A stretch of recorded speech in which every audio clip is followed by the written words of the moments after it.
În videoul de astăzi o să vă arăt ce am mâncat într-o zi aflându-mă în Anglia, mâncare tipic englezească și, bineînțeles, ziua nu putea să înceapă decât cu un ceai verde cu aromă de lămâie, unul din preferatele mele.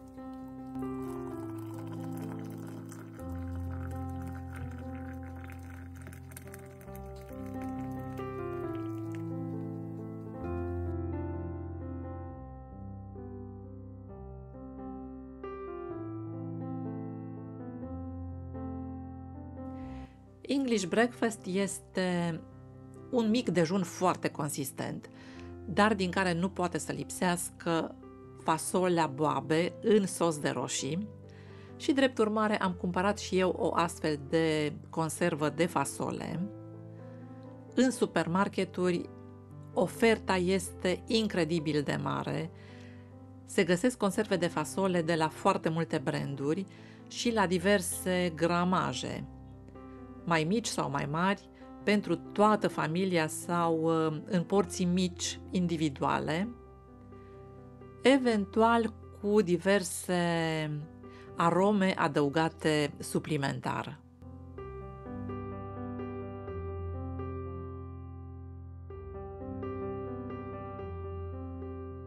Tot în mod tradițional, într-un full English breakfast se regăsește adesea black pudding, considerată de mulți ca fiind o adevărată delicatesă.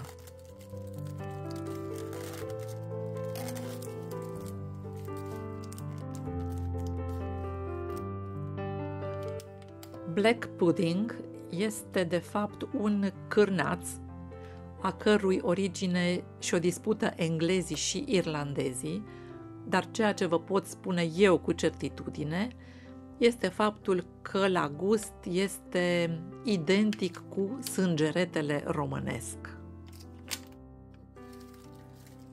Black pudding poate să fie sau să nu fie pe farfuria de mic dejun, dar cu siguranță feliile de bacon, afumat sau neafumat, sunt nelipsite. Eu am cumpărat un pachetel în care erau 8 felii de bacon afumat. Foarte subțiri sunt aceste felii pentru că trebuie să devină crocante prin prăjire. Se pot face fie la cuptor, fie în tigaie, așa cum le-am făcut eu, și în câteva minute capătă o crocănțeală foarte, foarte plăcută. Pentru ca totul să fie ca la carte, ar fi trebuit să prăjesc și niște ciuperci, iar ridichile să le înlocuiesc cu roșii. Am făcut însă un ochi, care nu putea să lipsească, și pâine prăjită. Și acesta este un mic dejun tradițional englezesc. Cârnații pe care am cumpărat de la Sainsbury's pentru prânz doar la formă seamănă cu ceea ce știu eu de acasă, pentru că gustul înseamnă pur și simplu altă mâncare, fiind făcuți cu ceapă caramelizată în loc de usturoi, ceea ce le dă un gust foarte dulce la care nu te aștepți. Pink Pickled Slow este o adaptare a celebrului sau a celebrei coleslaw, salata de varză și morcovi.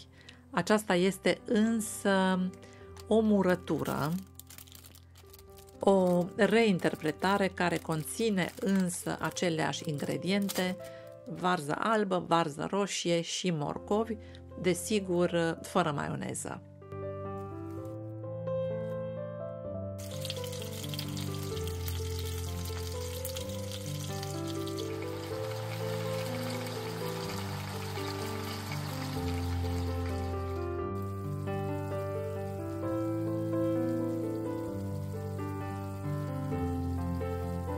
În timp ce se prăjeau cârnații, am pregătit și garnitura, adică niște cartofi copți în grăsime de gâscă. Asta chiar este ceva tradițional englezesc. Rețeta este foarte simplă, o am de la Jamie Oliver și este ceva delicios. Cartofii se fierb 5 minute în apă cu sare și apoi se dau la cuptor pentru 30-40 de minute în grăsime de gâscă. Grăsime de gâscă sau grăsime de rață, care de asemenea se găsește în toate supermarketurile, în toate magazinele. Așa arată ca orice altă grăsime, arată ca grăsimea de porc și se vinde la borcan. La temperatură mai mare se lichefiază, dar dacă o ții în frigider, se solidifică imediat. Este ceva foarte comun pe care îl vezi în toate supermarketurile și se găsește la sectorul de uleiuri. Știm cu toții că bucătăria engleză nu se poate mândri cu mare lucru, însă acești cartofi sunt un deliciu.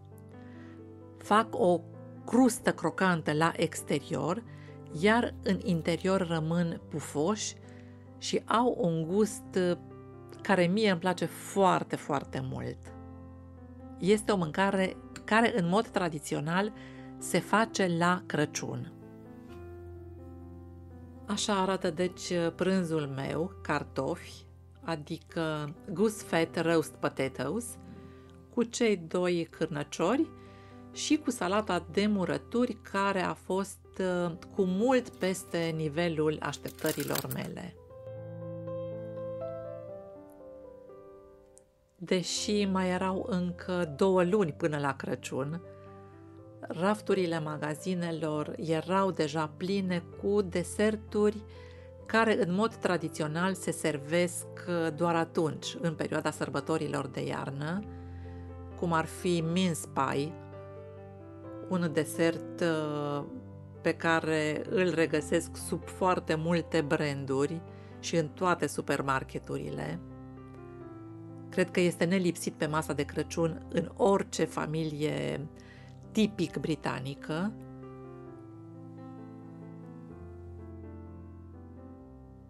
Sponge pudding, pe care l-am încercat anul trecut și care nu a fost chiar pe gustul meu, și Christmas pudding. Am zis să le mai dau o șansă, să mai încerc o dată și am cumpărat o porție individuală de Christmas pudding. De arătat arată bine, cel puțin poza de pe ambalaj, și scrie că are în compoziție stafide, zahăr, struguri, rom, sherry, brandy, deci mult alcool, și coajă de portocale. Surprinzător mi s-a părut însă faptul că se servește cald, trebuie încălzit la microunde, înțepat această folie și pus la microunde 30-40 de secunde. Momentul adevărului.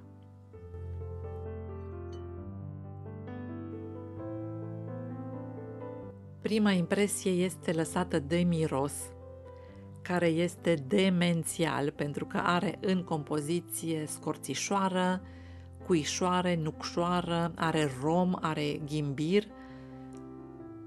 însă, din păcate, gustul nu este pe măsura mirosului, iar textura este cumva asemănătoare cu cea a unui cake foarte bine însiropat. Culoarea nu știu de la ce provine, pentru că nu are deloc cacao în compoziție. Per total i-aș da nota 7, poate un 8 cu indulgență.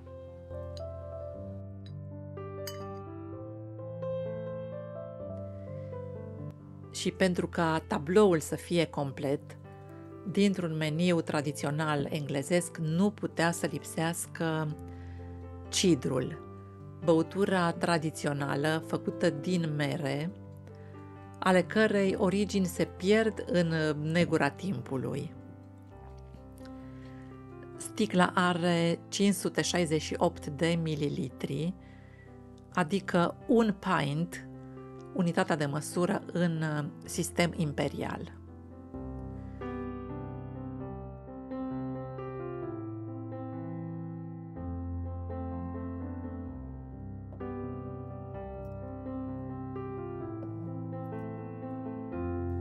Acesta a fost filmulețul de astăzi. Sper că vi s-a părut interesant. Dacă v-a plăcut acest video, nu uitați să-i dați un like. M-aș bucura să mă urmăriți și pe contul de Instagram ioanaspune.ro. Iar până data viitoare, vă doresc numai bine!